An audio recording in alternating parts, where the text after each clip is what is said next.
ॐ सोमनाथाय नमः। ॐ मल्लिकार्जुनाय नमः। ॐ महाकालेश्वराय नमः। ॐ ओंकारेश्वराय नमः। ॐ वैद्यनाथाय नमः।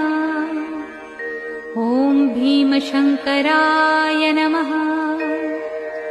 ॐ रामेश्वराय नमः।